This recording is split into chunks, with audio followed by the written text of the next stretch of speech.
하나님은 영이시니 예배하는 자가 영과 진리로 예배할지니라. 아멘.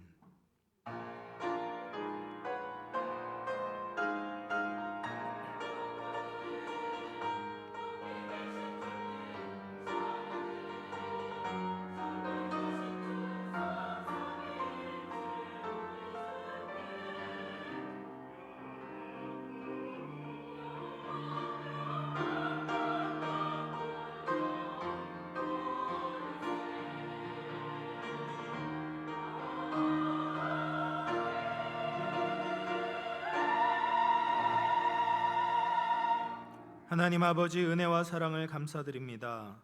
하나님이 택한 백성들이 주님께서 우리의 모든 것 되심을 고백하며 주의 보좌 앞으로 나아갑니다. 우리의 모든 죄와 허물은 예수님의 보혈로 덮어주시고 하나님의 충만한 임재로 함께하여 주옵소서. 영과 진리로 예배하오니 성삼위 하나님 홀로 영광 받아 주옵소서. 거룩하신 예수님의 이름으로 기원하옵나이다. 아멘.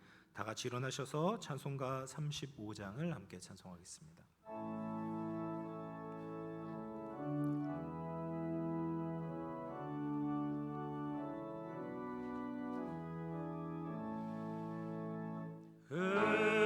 영화로우신 주 이곳에 오셔서 이 모인 자들로 주 백성 삼으사 그 중에 항상 계시고 그 중에 항상 계시고 그 영광 나타내소서. 이 백성 기도와 또 예물을 이미 양내와 같으니 곧 받으옵소서. 주 예수 크신 복음을 주 예수 크신 복음을 한 백성들께 하소서. 또 우리 자손들 다 주를 드리고 저 성전돌같이 기하게 하소서. 주 구원하신 능력을 주 구원하신 능력을 그 끝날까지 주소서. 주 믿는 만민이 참 진리 지키며 옛 성도들 같이 주 찬송하다가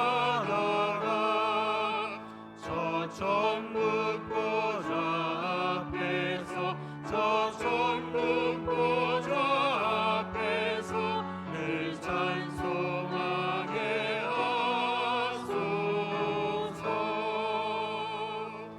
아멘.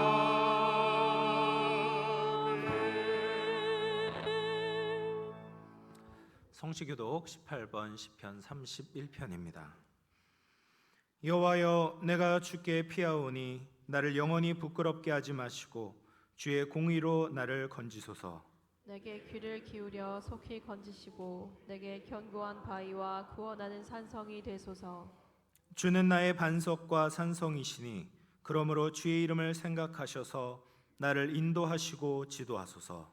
그들이 나를 위하여 비밀이 친 그물에서 빼내소서. 주는 나의 산성이시이다. 내가 나의 영을 주의 손에 부탁하나이다. 진리의 하나님 여호와여, 나를 속량하셨나이다. 내가 헛난 거짓을 숭상하는 자들을 미워하고 여호와를 의지하나이다. 내가 주의 인자하심을 기뻐하며 즐거워할 것은 주께서 나의 고난을 보시고 환난 중에 내 영혼을 아셨으며 나를 영원의 스승에 가두지 아니하셨고 내 발을 넓은 곳에 세우셨음이니이다. 아멘.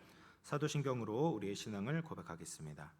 전능하사 천지를 만드신 하나님 아버지를 내가 믿사오며 그 외아들 우리 주 예수 그리스도를 믿사오니 이는 성령으로 잉태하사 동정녀 마리아에게 나시고 본디오 빌라도에게 고난을 받으사 십자가에 못 박혀 죽으시고 장사한 지 사흘 만에 죽은 자 가운데서 다시 살아나시며 하늘에 오르사 전능하신 하나님 우편에 앉아 계시다가 저리로서 산자와 죽은 자를 심판하러 오시리라.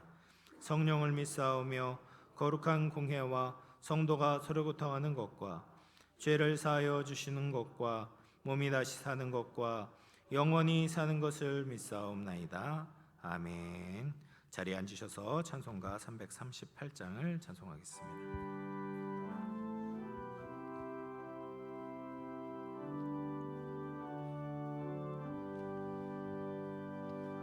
내 주를 가까이 하게 하는 십자가 짐 같은 고생이나 내 일생 소원을 늘 찬송하면서 주께로 나가기 원합니다. 내 고생하는 것 겠냐고니 돌베개 베고자 왔습니다. 음에도 소원이 늘 찬송하면서 주께로 나가기 원합니다. 전성에 가는 길 험하여도 생명길 되나니 은혜로다. 천사를 부르니 늘 찬송하면서 주께로 나가기 원합니다. 야곱이 잠깨어 일어나도 돌다를 쌓은 것 본받아서 숨질 때 되도록 늘 찬송하면서 주께로 나가기 원합니다. 아멘.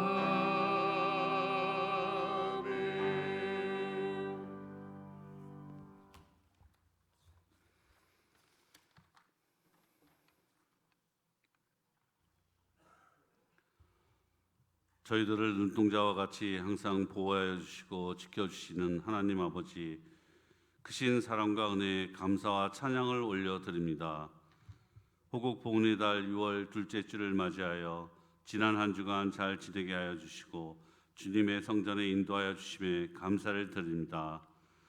그러나 하나님의 놀라우신 은혜와 능력을 알면서도 세상을 바라보며 염려하는 저희들을 용서하여 주시고 능치 못함이 없는 하나님을 바라보게 하여 주시옵소서. 세상이 주는 근심 걱정이 클수록 더 크신 하나님께 가까이 나아가는 자 되어 승리하는 삶을 살게 하여 주시옵소서. 이 시간 영암성전을 사모하나 육신의 나약함과 질병으로 참석지 못하는 환우들을 위해 기도합니다. 원하지 않는 질병으로 병실과 가정에서 오직 주님만을 의지하며 부르짖는 기도를 들어 응답하여 주시옵소서. 주님께서 환우들을 친히 찾아가 어루만져 주시고 치료하여 주시며 위로하여 주옵시고 눈동자와 같이 지켜주시며 보호하여 주시옵소서. 우리가 믿음으로 기도할 때 영육 간의 치유의 역사가 일어나게 축복하여 주시옵소서. 참 좋으신 하나님, 오랜 기간 기도와 준비를 했던 우리 영안교회의 선교 바자회가 은혜 가운데 잘 마무리하게 하여 주심을 감사를 드립니다. 비록 짧아진 일정이었지만 코로나로 인하여 3년 동안 하지 못했던 선교 바자회가 많은 성도님들의 기도와 헌신으로 지역사회에 선한 영향력을 끼치게 하심에 감사를 드립니다. 수고하신 모두 성도님들과 교육자분들에게 한없는 은혜를 부어 주시옵소서. 또한 캄보디아에 세워진 아울러 교회를 통하여 서로 선도의 많은 열매들이 맺혀질 수 있도록 하여 주시옵소서. 지체의 머리 되시는 주님, 저희의 몸된 교회를 위해 간절히 기도합니다. 이곳에 주님의 뜻으로 주님의 터 위에 세워진 영안교회를 오늘까지 지켜주시고 인도하여 주심에 감사를 드립니다. 영안교회가 이 지역의 구원의 방주가 되게 하시어 죽어가는 많은 심령들에게 복음의 기쁜 소식으로 주님 전에 예배드리는 전도하는 교회가 되게 하여 주시옵소서. 역사의 주관자이신 하나님, 지난 70여 년이 넘는 세월 동안 서로 소통하지 못하며 대립으로 치닫는 남북이 이제부터라도 우리는 한민족 한 형제임을 깨달아 서로 소통과 대화로 이 땅의 평화와 사랑의 역사를 새롭게 열어가게 하셔서 평화 통일을 이루게 하시고 위대한 소망이 가득한 이 땅을 자녀들에게 자랑스럽게 물려주게 하여 주시옵소서. 이 시간 준비하신 말씀을 선포하실 담임 목사님 영육강의 강건함으로 지켜주시고 말씀으로 은혜 받게 하여 주시며 말씀 가운데 주님을 만나게 하시며 성도들의 문제들이 해결되고 크고 비밀한 기도의 응답을 말씀 가운데 받게 하여 주시옵소서. 늘 아름다운 찬양으로 드리는 시온 찬양대의 찬양을 주님 홀로 기뻐 받아주시고 우리에게는 한없는 은혜가 되게 하여 주시옵소서.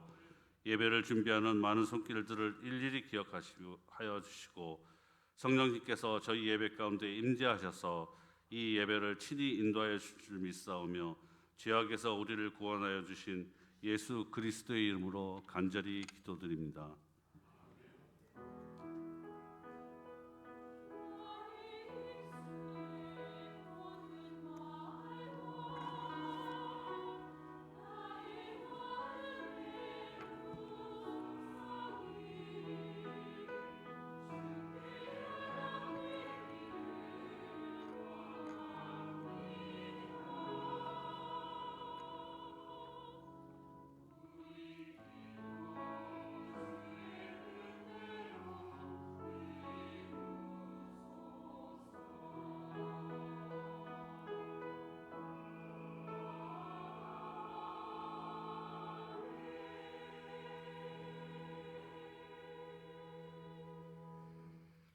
오늘 우리에게 주시는 하나님의 말씀은 창세기 13장 1에서 18절입니다. 구약성경 15쪽입니다. 우리 한 절씩 교독하도록 하겠습니다. 아브라함이 애굽에서 그와 그의 아내와 모든 소유와 롯과 함께 네겝으로 올라가니 아브라함에게 가축과 은과 금이 풍부하였더라.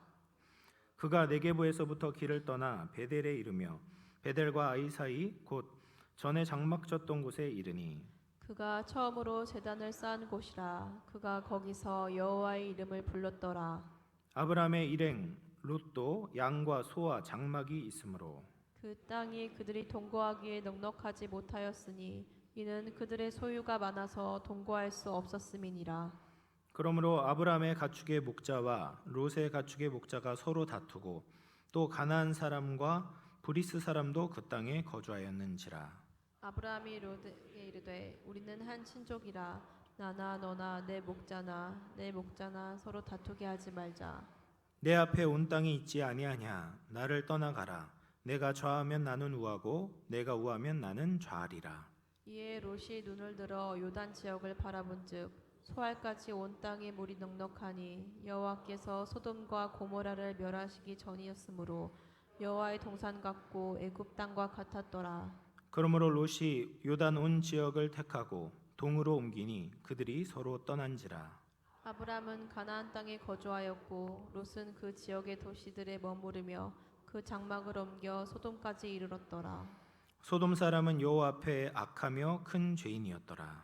롯이 아브람을 떠난 후에 여호와께서 아브람에게 이르시되 너는 눈을 들어 너 있는 곳에서 북쪽과 남쪽 그리고 동쪽과 서쪽을 바라보라. 보이는 땅을 내가 너와 내 자손에게 주리니 영원히 이르리라. 내가 내 자손이 땅의 티끌 같게 하리니 사람이 땅의 티끌을 능히 셀 수 있을진데 내 자손도 세리라. 너는 일어나 그 땅을 종과 횡으로 두루 다녀보라. 내가 그것을 내게 주리라. 이에 아브라함이 장막을 옮겨 헤브론에 있는 마므레 상수리 수풀에 이르러 거주하며 거기서 여호와를 위하여 제단을 쌓았더라. 아멘.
박수로 하나님께 영광 돌리겠습니다. 미국의 이제 펜실베니아주의 피츠버그라는 도시에 어떤 한 백인 남성이 높은 다리에서 강물에 투신을 하려고 했다고 해요.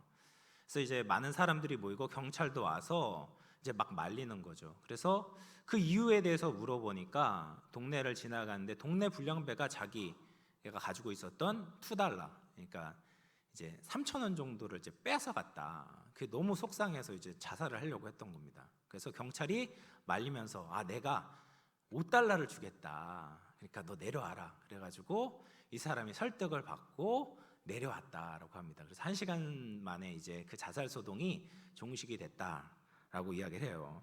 $2 때문에 목숨을 버리고 $5 때문에 살게 되었다라는 거죠.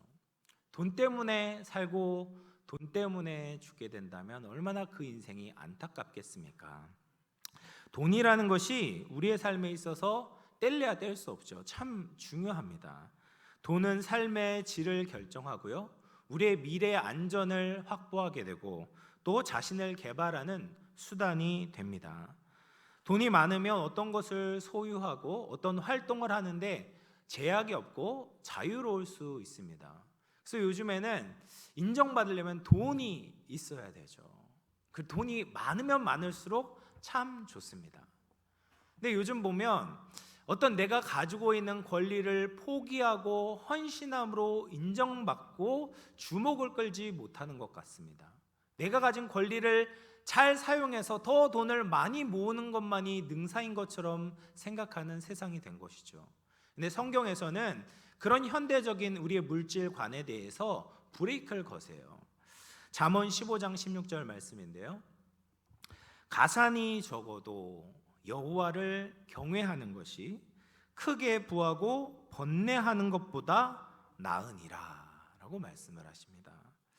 물질이 많아도 하나님을 모르면 그것은 아무 소용이 없다라는 거예요. 물질이 적어도 하나님을 경외하는 것이 훨씬 더 중요하다. 우리는 물질을 넘어서서 하나님을 바라보아야 된다. 성경은 그렇게 이야기하고 있습니다. 창세기 12장에서 보면 우리가 예전에 같이 살펴보지 않았습니까? 아브라함이 물질에 대한 훈련을 받게 되었잖아요. 약속의 땅에 들어갔는데 약속의 땅에서 물질이 넉넉한 것이 아니라 기근을 맞이하게 되는 겁니다. 그래서 아브라함이 이게 웬 거냐 그러면서 자기 나름대로 그 기근을 해결하기 위해서 사시사철 양식이 풍부했던 애굽 땅으로 내려가게 됩니다. 근데 문제를 해결하기는커녕 더 심각한 문제에 봉착하게 되는 거죠. 그것이 자기의 사랑하는 아내 이제 사레를 애굽 왕 바로에게 빼앗기기 일보 직전이었습니다. 그런데 하나님께서 기적적으로 그 사건을 모면할 수 있도록 도와주셔서 아내도 되찾게 되고 많은 또 물질도 얻고 이제 돌아오게 되는 겁니다. 그게 이제 오늘 나오는 창세기 13장 1절 말씀인 거죠. 그래서 다시 이제 아브라함과 그의 가족들이 가나안 땅으로 올라오게 되었어요. 남방 네게브를 지나서 베델과 아이 사이, 예전에 천막을 치고 처음으로 여호와라는 이름을 부르면서 예배했던 그 장소에 도착을 하고 예배를 드리고 있는 거죠. 아브라함이 예배를 드리면서 무엇을 기억했겠습니까? 하나님을 쫓아야지 물질을 쫓아서는 안 되는구나. 하나님의 약속을 붙들며 가야 되겠구나. 나와 우리 가족과 내 소유를 지켜줄 수 있는 것은 오직 하나님의 권능밖에 없구나 라는 것을 믿음으로 고백하며 회개했을 것입니다. 그러면서 예배를 드렸던 것이죠. 그런데 이 아브라함의 신앙이 예배를 드리는 것에서 그치는 것이 아니라 정말 그의 삶에서 적용하게 되었음을 보여주는 사건이 오늘 본문에 등장하게 됩니다. 애굽에서부터 이제 돌아오게 되었는데 하나님께서 큰 복을 주셔서 많은 재산을 얻게 된 겁니다. 근데 아브람뿐 아니라 롯도 그 소와 양과 가축이 너무 많게 된 것이죠. 그래서 그 둘이 함께 거하기에 그 땅이 비좁게 된 겁니다. 넉넉하지 못하다라는 것이죠. 아브람과 롯이 주로 하는 일은 목축이었습니다. 이 가축들을 키우는 데 있어서 가장 중요한 것은 적절한 이제 풀 그리고 물을 제공하는 거예요. 그래서 목동들은 그 당시에는 이제 지금처럼 목장 안에 이제 가축들을 가다 놓고 풀을 주고 물을 주는 것이 아니라 돌아다니면서 풀을 뜯게 하지 않습니까? 방목하잖아요. 그래서 이 좋은 풀이 있는 곳, 물이 많은 곳을 찾아서 돌아다니는 것이 목동들의 일상적인 일이었던 것이죠. 근데 가축이 적었을 때는 문제가 안 됐어요. 아브라함과 롯이 같이 있어도 상관이 없었는데 하나님께서 축복을 주셔서 이 가축이 많아지니까 문제가 생기게 되는 겁니다. 함께 이제 지내기에는 너무 가축의 수가 많아서 이 풀과 물이 부족하게 된 것이죠. 이대로 가다가는 지금까지 길러왔던 가축이 모두 죽게 생긴 겁니다. 이런 상황이 되니까 이 가축을 기르는 목자들끼리 갈등이 벌어지게 된 것이죠. 아브라함이 창세기 12장에서는 물질의 부족으로 말미암아 어려움을 겪었다면 이 창세기 13장에 와선 물질의 축복으로 말미암아 갈등이 생기게 된 겁니다. 사람이 가난해도 물질 때문에 시험에 들 수 있지만 부가 축적되어서 많아지면 또 다른 문제가 생기기 마련입니다. 이 부모님께서 가난하면 자녀들끼리 이 돈 때문에 싸울 일이 없습니다. 오히려 함께 힘을 모아서 경제적인 어려움을 극복하려고 노력을 하잖아요. 근데 부모님께서 남겨줄 재산이 많으면 형제들끼리 싸움이 벌어지게 되잖아요. 이 재산 상속 때문에 의가 상하게 되고 싸우는 일이 빈번하게 발생을 합니다. 사실 이 아브라함과 롯의 관계가 굉장히 가까운 관계였어요. 이 아브라함이 롯에게 있어서 삼촌과 조카뻘 아니었습니까? 이 롯의 아버지는 롯이 어렸을 때 이제 돌아가시게 되잖아요. 이 갈대아 우르에서 그 롯의 아버지였던 하란이 돌아가시게 되고 죽게 되고 이 삼촌이 롯을 돌보게 되는, 그때부터 돌보게 됩니다. 그래서 갈대아 우르를 떠나서 하란 지역에 왔을 때 아버지 데라를 모시고 조카 롯을 데리고 와요. 근데 데라는 그 하란에서 머물고 다시 가나안 땅으로 이주할 때 누구를 챙깁니까? 조카 롯을 챙기는 거예요. 아브라함 부부에게 있어서는 자녀가 없잖아요. 그리고 조카 롯은 지금 부모님이 없습니다. 그러니까 이 아브라함에게 있어서 조카 롯은 그냥 조카가 아니라 정말 자식같이 돌보는 상태였다. 그런 관계였다라는 거예요. 그래서 조카 롯이 결혼도 하고 자녀도 나니까 내가 있는 가축도 주고 내가 있는 종들도 줄게. 네가 한번 잘 꾸려봐라 라고 하면서 이제 아브라함이 자기가 있는 재산을 띄워준 겁니다. 그런데 지금 어떻게 보면 이 본사와 계열사가 있는 거예요. 회장님, 아브라함 회장님께서 롯에게 재산을 띄워주면서 한번 잘 이거 운영해봐라 라고 줬는데 지금 이 본사와 계열사 사이에 갈등이 일어나고 있는 겁니다. 어떻게 이런 일이 있을 수 있을까? 근데 오늘 말씀을 자세히 살펴보면 이 갈등이 결국에는 롯에게서부터 출발했다라는 것을 보게 돼요. 8절 말씀인데요. 8절 말씀 같이 한번 읽어볼게요. 13장 8절입니다. 시작. 아브라함이 롯에게 이르되 우리는 한 친족이라 나나 너나 내 목자나 내 목자나 서로 다투게 하지 말자라고 이야기를 합니다. 아브라함이 지금 이 갈등 있는 상태에서 강조하고 있는 것이 무엇입니까? 우리는 한 친족이다. 근데 이거 원어로 보면 친족이 형제의 사람들이다라는 말. 형제다. 우린 형제야. 근데 삼촌과 조카인데 지금 형제라고 강조를 하고 있어요. 왜 형제라고 이야기하고 있습니까? 형제는 돈 때문에 싸워서는 안 된다라는 거예요. 물질 때문에 싸우면 안 된다라는 거죠. 아브라함은 애굽에서 이 물질 때문에 자기 이제 아내를 잃어버릴 뻔했던 그 경험을 통해서 물질관이 확고하게 세워졌습니다. 물질 때문에 가족끼리 싸우면 안 돼. 가족을 잃어서는 안 돼라는 마음을 가지고 있었던 거예요. 그래서 지금 롯에게 이야기하고 있는 거예요. 야, 우리 형제가 아니냐? 진짜 가족 아니냐? 가족은 물질 때문에 다퉈선 안 돼. 이것이 이 아브라함이 가지고 있었던 물질관이었고 마음이고 고백이었다라는 거죠. 근데 그리고 나서 뭐라고 이야기합니까? 나나 너나 내 목자나 내 목자나 서로 다투게 하지 말자라고 말을 해요. 이 목자 사이뿐만 아니라 나와 너 사이의 물질로 말미암아 다투지 말자라고 이야기를 하고 있어요.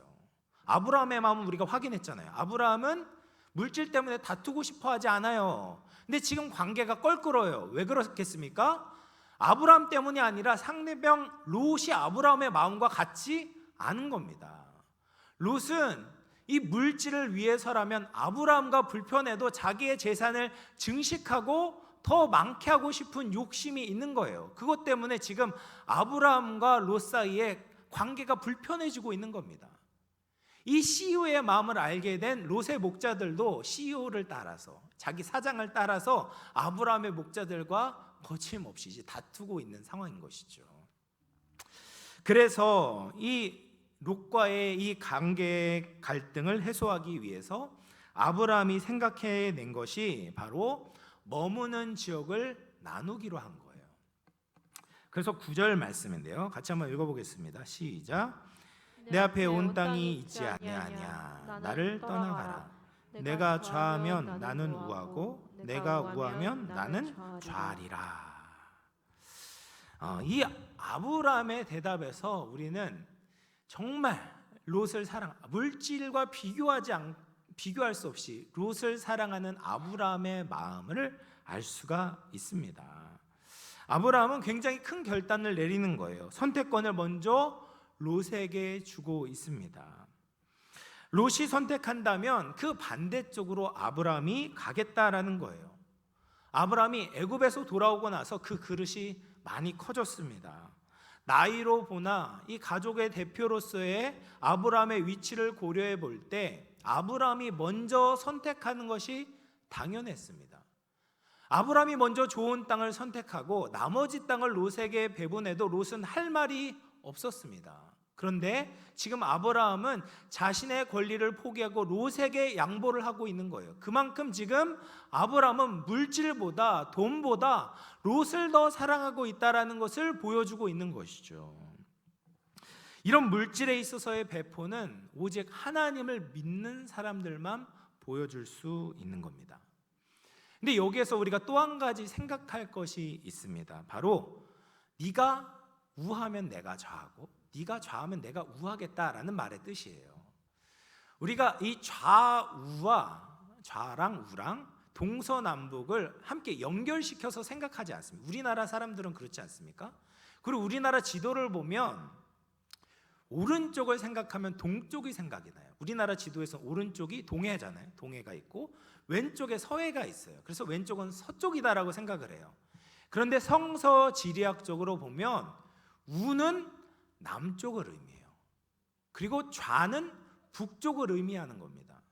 그래서 지금 아브라함이 뭐라고 이야기하냐면 네가 남쪽을 선택하면 내가 북쪽으로 올라가고 네가 북쪽을 선택하면 내가 남쪽으로 내려갈게 라고 이야기를 하는 겁니다.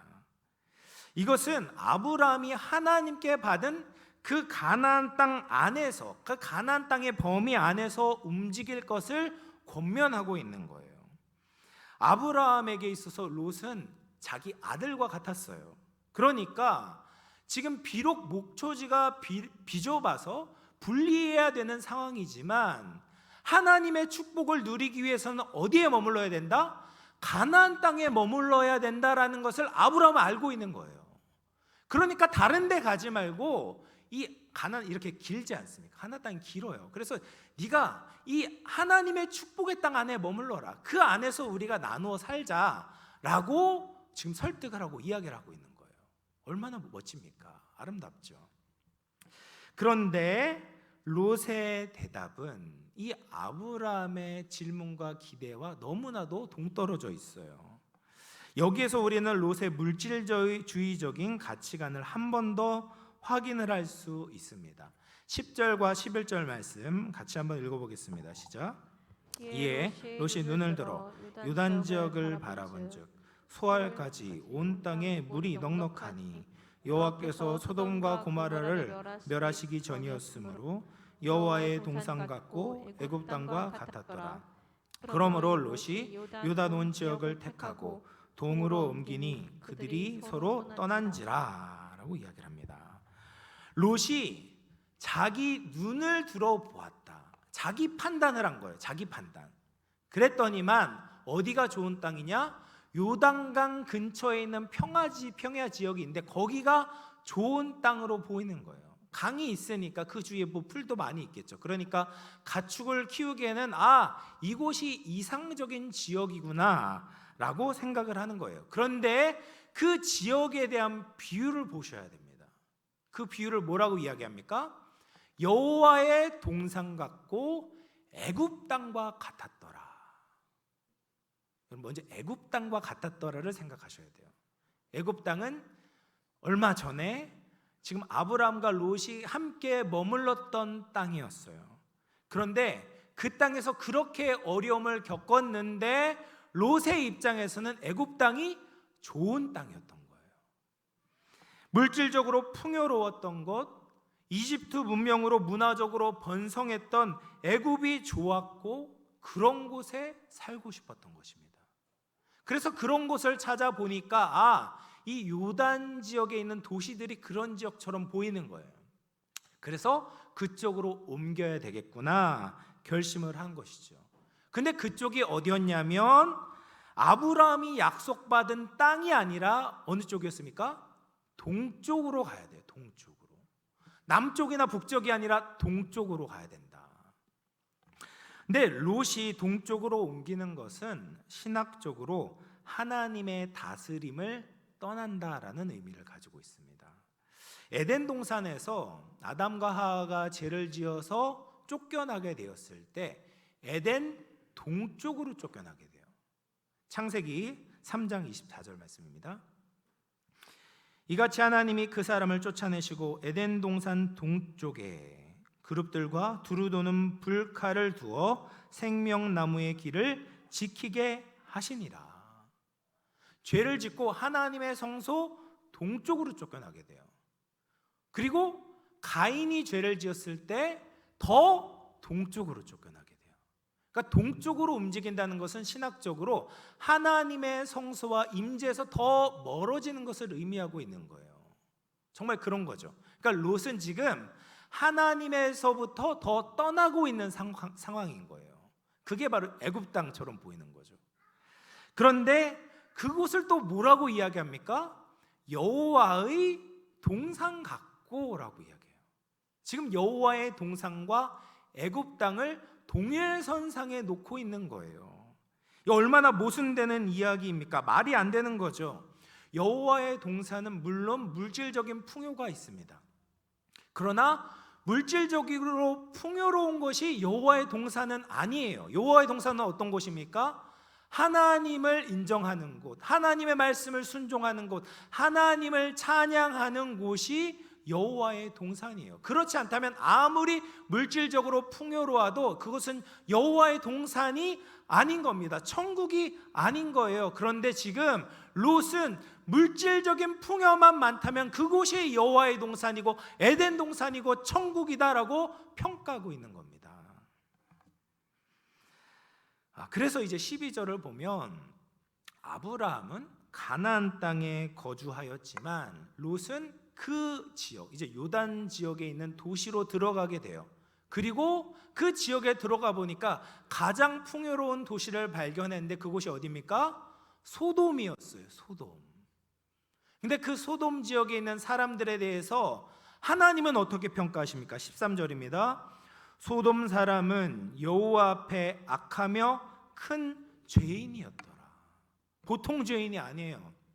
그냥 함께 지내면서 거할 수 있는 그런 상황이 아니에요.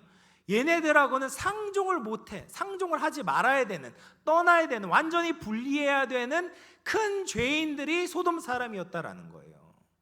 그런데 지금 이 롯은 소돔에 점점 가까이 가고 결국에는 그 소돔 안에 들어가서 소돔 사람처럼 살아가게 되는 겁니다. 왜요?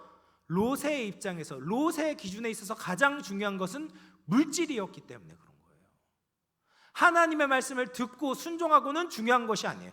물질만 많으면 장땡인 거예요.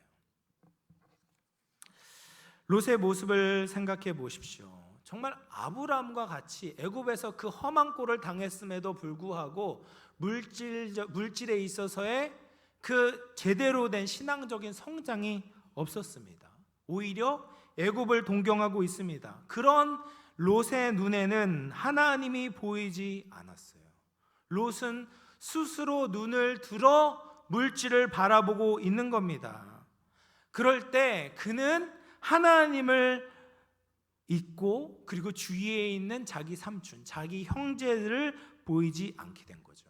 이것은 절대로 축복의 삶이 아니었습니다. 하나님은 자식 같은 롯을 떠나 보낸 허전함 속에 있는 아브라함에게 다시 나타나십니다. 아브라함을 위로해 주실 뿐 아니라 아브라함이 했던 그 선택에 대해서 지지해 주시고 격려해 주시기 위해 나타나신 것이죠. 그러면서 14절에 이렇게 말씀하십니다. 14절입니다. 롯이 아브라함을 떠난 후에 여호와께서 아브라함에게 이르시되 너는 눈을 들어 너 있는 곳에서 북쪽과 남쪽과 그리고 동쪽과 서쪽을 바라보라 라고 말씀을 하세요. 눈을 들어 바라보는데 그것은 자기 기준으로 바라보는 것이 아니라 하나님의 말씀으로 바라보라 라는 거예요. 하나님의 약속을 붙들고 이 세상을 바라보라 라고 말씀을 하시는 겁니다. 그러면 이 세상을 보는 관점이 완전히 달라지게 되는 것이죠. 그리고 나서 15절에 이렇게 말씀하십니다. 보이는 땅을 내가 너와 내 자손에게 주리니 영원히 이르리라. 지금 아브라함이 보는 땅을 너와 내 자손에게 영원히 주시겠다라고 약속하시는 거예요. 지금 아브라함에게는 자손이 없죠. 그나마 자식처럼 여겼던 롯도 떠나간 상황이었어요. 그런데 하나님은 보이지 않는 자손에게 주겠다라고 말해요. 그리고 지금 땅 한 평도 없었어요. 자기 이름으로 된 아파트 한 채, 집 한 칸도 없었습니다. 그럼에도 불구하고 하나님께서는 이 땅을 너희에게 주겠다. 그리고 그냥 주는 것이 아니라 영원히 이 땅이 너희에게 주어질 것이다 라고 약속하시는 것이죠. 아브라함은 이것을 믿었던 겁니다. 지금은 손에 쥐어진 것이 없었습니다. 그러나 하나님이 주시면 이미 받았고 영원히 받게 될 것입니다. 아브라함은 하나님이 주시는 그 영원이라는 관점으로 믿음으로 바라보며 삶을 살아갔다라는 것이죠. 이것이 롯과 아브라함의 결정적인 차이였습니다. 롯은 눈을 들어 보았습니다. 자기가 보기에 물질이 모이는 곳이라면 그곳이 천국이라고 생각했습니다. 그러나 진짜 천국, 하나님이 다스리시는 천국에 대한 사모함이 없었던 것이죠. 그럴 때 인생의 방향을 결정할 때 하나님의 약속을 떠나게 되었습니다. 그러면 절대로 하나님의 백성답게 살아갈 수 없습니다. 이 세상의 거친 쓰나미와 같은 타락한 문화 속에서 묻혀버리게 되는 것이죠. 그러나 아브라함은 달랐습니다. 눈을 들어 하나님을 바라보았습니다. 하나님의 약속의 그 시선으로 이 세상을 바라보게 될 때 이 세상 사람들과 다르게 살아갈 수 있는 것이죠. 같은 학교에서, 같은 직장에서, 같은 가정에서 살아간다고 해도 이 세상 사람들과 다른 구별된 삶을 살아갈 수 있는 겁니다. 왜냐하면 이 땅의 것이 전부라는 것이 전부가 아님을 알고 있기 때문에, 영원하신 하나님을 바라보고 있기 때문에 그런 것이죠. 이 땅의 것을 얻기 위해 살아가는 것이 아니라 영원한 하나님의 기업을 얻기 위해 이 땅의 것을 얼마든지 포기할 수 있는 삶을 살기 때문에 구별되고 거룩한 삶을 살 수 있는 것입니다. 작년에 우리나라 청소년들에게 인생에서 가장 중요한 것이 무엇인지 설문조사를 했습니다. 그런데 돈이라고 대답한 청소년들이 가장 많았어요. 30.1%의 청소년들이 돈이 인생에서 가장 중요하다. 그리고 2위가 가족의 행복이었습니다. 26.4%. 여러분, 이 세대는 가족보다 돈을 더 중요하게 생각하고 있는 시대입니다. 이 결과를 우리가 심각하게 받아들여야 합니다. 물질이 전부라고 생각하는 세상은 너무나도 암울합니다. 소망이 없습니다. 그 안에는 더 이상 사랑이 들어갈 틈이 없는 거예요. 하나님이 보이지 않습니다. 부모 형제를 돌볼 마음이 없습니다. 결국 자신도 파멸에 이르게 되는 거예요. 물질을 최종 목적으로 삼는 삶이 얼마나 무서운 결과를 가지고 오는지 깨달아야 합니다. 2021년에 오징어 게임이라는 드라마가 선풍적인 인기를 끌었어요. 그 드라마 안에서 이제 오징어 게임에는 456억 원의 상금이 걸려져 있었어요. 그런데 이 상금을 타내기 위해서는 함께 경쟁하고 있는 455명의 사람들을 제거해야만 했습니다. 근데 그 누구도 이 게임을 중간에 멈추자고 말하는 사람이 없었습니다. 그리고 이 게임에 참가한 사람들은 이름이 불려지지 않고 번호로 불려졌어요. 뭐 1번, 2번, 10번 이런 식으로 번호로 불려지는 거예요. 근데 그 번호가 하나씩 사라지면 사람들이 좋아하는 겁니다. 사람들이 죽었는데 자신을 위한 물질적인 성공이 가까워지는 것만 바라보고 있는 것이죠. 그리고 마지막 장면을 보면 이제 주인공과 주인공의 동네 동생이 등장을 해서 마지막 게임을 하는 거예요. 그러니까 둘 중에 한 명은 죽어야지 이 게임이 끝나게 되고 상금을 타게 되는 겁니다. 주인공이 이 중간에 멈추자라고 이야기를 하지만 동네 동생이 멈추지 않는 겁니다. 그리고 자기가 더 이상 그 상금을 탈 수 있는 소망이 사라지자 자살을 하면서 그 게임이 끝나게 됩니다. 물질이 없다고 죽어서도 안 되고 물질 때문에 사람을 죽여서도 안 되죠. 그런데 물질을 따라가다 보면 자기도 모르는 사이에 이 말도 안 되는 게임으로 스스로를 집어넣고 있는 것입니다. 우리가 돈이 전부인 것처럼 생각하며 오징어 게임을 하고 있다면 가장 좋아할 존재는 사탄일 것입니다. 돈 때문에 하나님을 모르고 형제도 모르는 사람, 돈을 위해서 모든 사람을 경쟁 상대인 것처럼 여기는 그 사람은 더 이상 하나님의 사람이 아닌 것이죠. 돈이 목적이 아니라 수단임을 볼 수 있어야 됩니다. 그러기 위해서는 우리가 돈을 쫓는 것이 아니라 하나님을 쫓아야 됩니다. 돈을 바라보는 것이 아니라 하나님을 바라보아야 합니다. 돈이 많은 것이 아니라 하나님이 부르시는 그곳에 머물러야 되는 것이죠. 그럴 때 우리의 신앙의 질서가 잡히게 됩니다. 돈이 그렇게 롯이 돈을 쫓아서 살아가게 될 때 그 마지막이 어떻게 되었습니까? 우리가 잘 아는 것처럼 롯이 이제 포로 신세가 되기도 하고, 그리고 소돔과 고모라가 하나님의 심판으로 멸망하게 될 때 롯과 그 두 딸들은 탈출을 하게 되지만 그 사위 죽게 되고, 그리고 롯의 아내는 소금 기둥으로 변하게 되죠. 롯과 그 두 딸들 사이에서 태어난 자손들이 결국에는 이스라엘 백성들의 가시와 같은 존재였던 모압과 암몬 자손들이 되게 됩니다. 이 세상은 롯의 가치관을 따라가려고 합니다. 롯과 같이 하나님이 아니라 자기가 바라보기에 좋은 것을 따라가려고 합니다. 눈을 들어 물질을 바라보고 행동하려고 합니다. 근데 물질을 쫓으면 인생이 성공할 것 같지만 그렇지 않습니다. 오히려 모든 것을 잃어버리고 하나님을 잃어버리고 이웃을 잃어버리고 결국엔 자신의 영혼을 잃어버리게 되는 것이죠. 우리는 눈을 들어 하나님을 바라보고 하나님의 약속을 바라보며 살아야 합니다. 어제 우리가 은혜 가운데 바자회를 잘 마쳤습니다. 수고한 분들의 수고와 헌신 덕분에 너무나 기쁘고 행복한 바자회를 마쳤죠. 그리고 이 바자회를 통해서 많은 수익이 났습니다. 근데 그 수익의 많은 부분이 사실 우리 성도들의 물질의 헌신에서부터 비롯되었다는 것을 알고 있습니다. 성도들이 자기 돈을 내서 음식 재료를 사고, 또 자기가 수고해서 음식을 만들고, 또 자기가 돈을 내서 그 음식을 삽니다. 그리고 이 벼룩시장에서 이제 모 권사님께서 자기 집에서 팔 물건을 가지고 와서 보니까 또 자기가 돈을 내고 그 물건을 사서 또 자기 집으로 가지고 간다, 이런 우픈 고백을 하셨습니다. 자본주의적인 관점에선 말이 안 되죠. 이건 허비입니다. 그러나 저는 이것이 절대로 헛되다라고 생각하지 않습니다. 눈을 들어 하나님을 바라보며 아브라함과 같이 믿음으로 물질을 사용하고 이웃을 돌보는 그 섬김을 하나님께서 기뻐 받으신다고 믿습니다. 하나님이 그것을 보시고 성도들에게 영원한 기업을 주실 것입니다.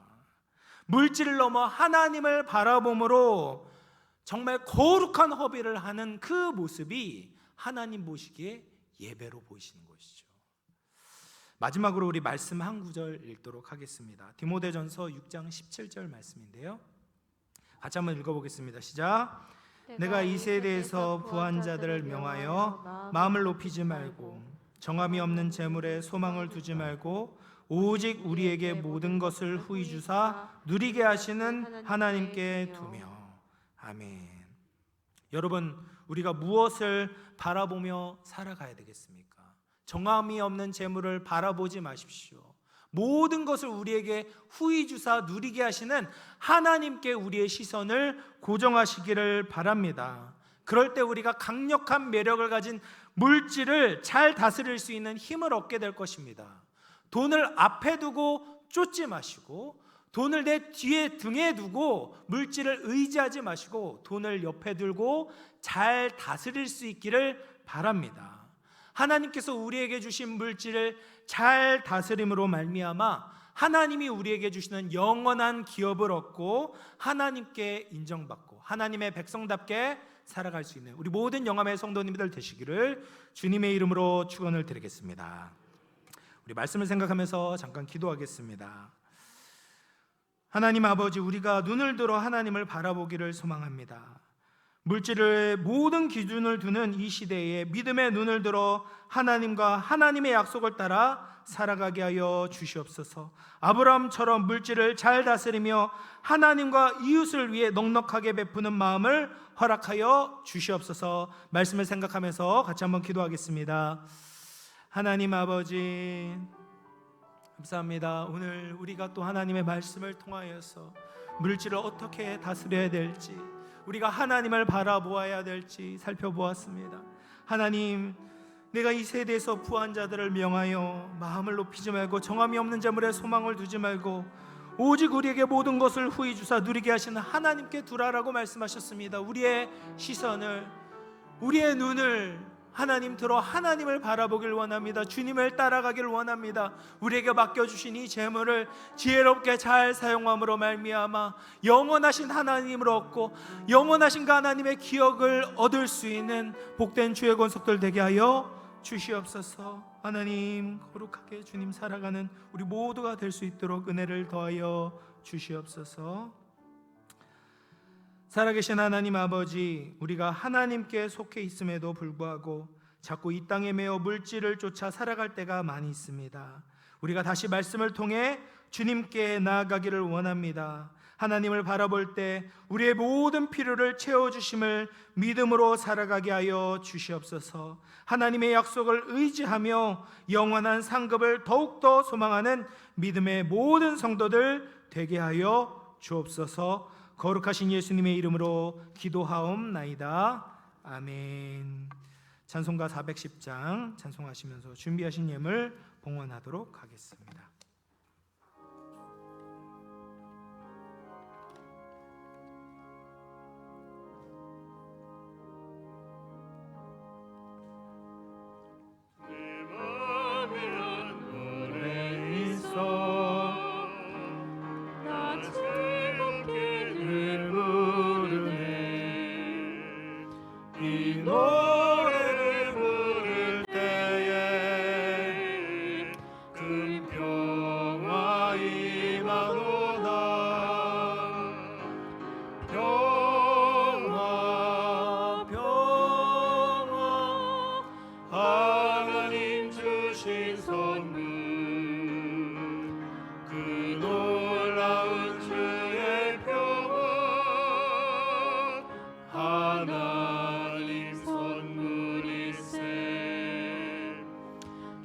십자가 지심으로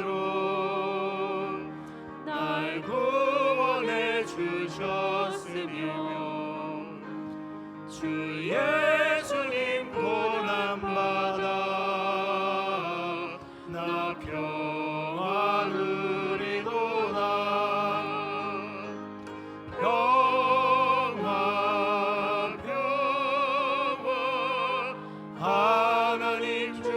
주신 선물 그 놀라운 주의 평화 하나님 선물일세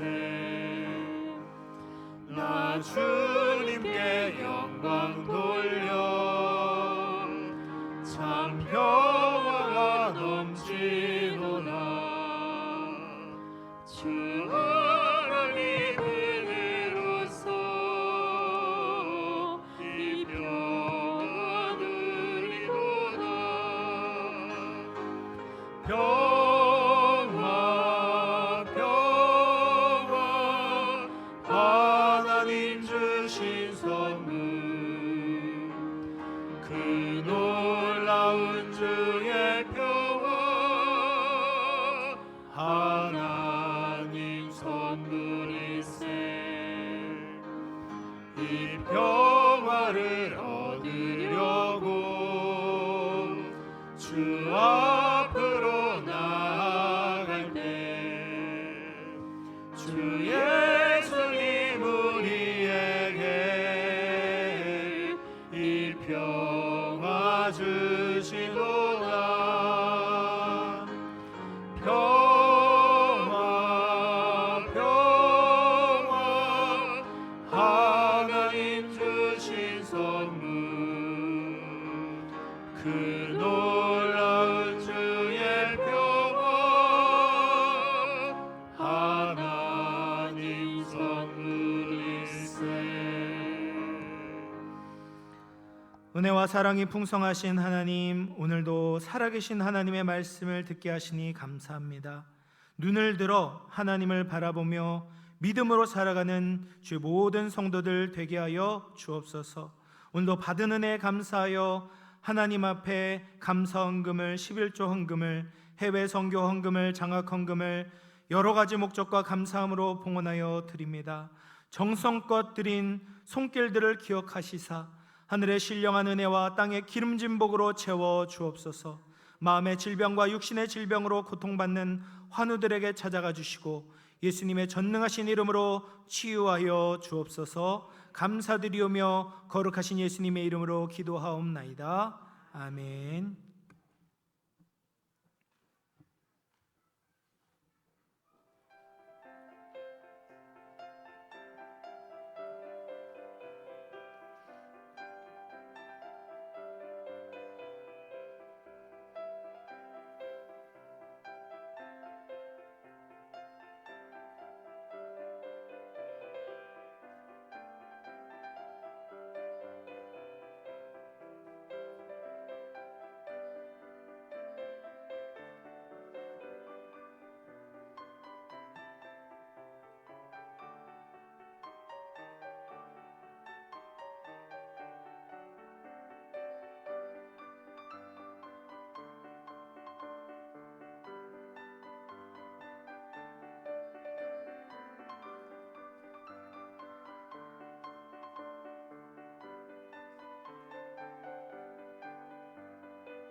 (6월의) 두 번째 주일 교회 소식 전해드립니다.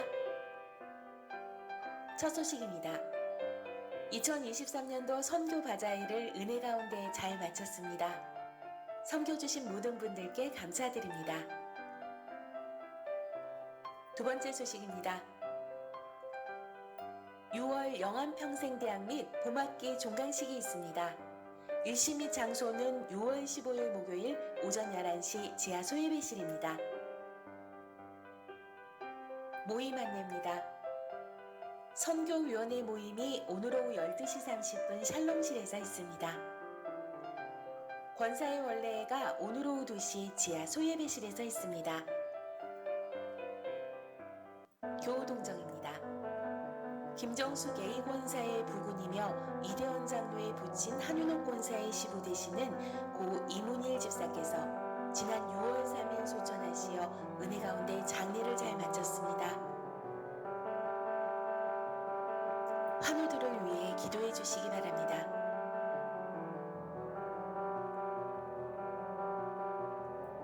군복무 중인 자녀들을 위해 기도해 주시기 바랍니다. 금주 식당 성김이는 교회입니다. 꽃꽂이 성김이는 김광수 집사, 김계승 권사 가정입니다. 네, 어제 정말 선교 바자회를 하면서 정말 큰 기쁨이 넘쳤습니다. 하나님께서 우리 영암교회를 얼마나 사랑하시는지, 정말 아침부터 비가 온다고 날씨 예보에는 돼 있는데 비구름이 막 사라지고, 그 오후에 천막을 거주려고 이제 했는데 비가 한두 방울 떨어지는 거예요. 아, 주여, 어떻게 합니까? 주여. 그런데 비가 그쳐요. 기적입니다. 우연이 아니에요. 기도한 사람만 알 수 있어요. 기도하면 우연 같은 기적이 일어나거든요. 하나님이 역사하셨습니다. 그래서 정말 많은 지역 주민들과 함께 너무나도 기쁨의 잔치에 참여할 수 있어서 감사했고, 수고하신 우리 많은 분들의 섬김 덕분에 정말 풍성한 바자회가 될 수 있었습니다. 우리 하나님께 영광의 박수 올려드리도록 하겠습니다. 너무너무 감사합니다. 감사합니다. 우리 좌우에 있는 분들과 인사해 보겠습니다. 하나님만 바라봅시다. 더 사랑하겠습니다. 우리 다 같이 일어나셔서 찬송가 38장 1절만 찬송하겠습니다.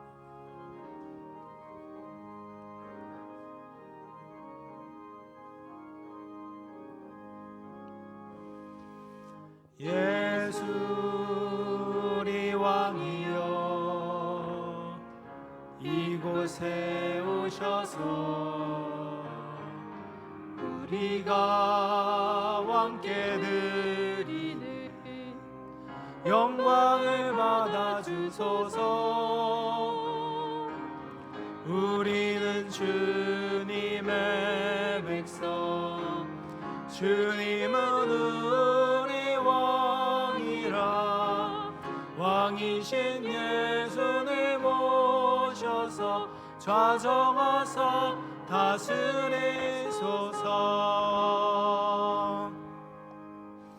이제는 우리 구주 예수 그리스도의 은혜와 하나님 아버지의 다함 없는 사랑과 성령의 감화감동 내주 교통하시는 은총이 아브라함과 같이 물질을 넘어 하나님만 바라보며 우리에게 허락하신 그런 물질들을 지혜롭게 잘 사용하고 넉넉히 베풀기를 원하는 사랑하는 모든 주의 권속들 머리 위에, 그 가정과 직장과 삶의 터전 위에, 자녀손들 위에, 몸된 우리 영암교회 공동체 위에, 이 나라 이 민족 위에 이제로부터 영원토록 함께 있어지이다. 아멘.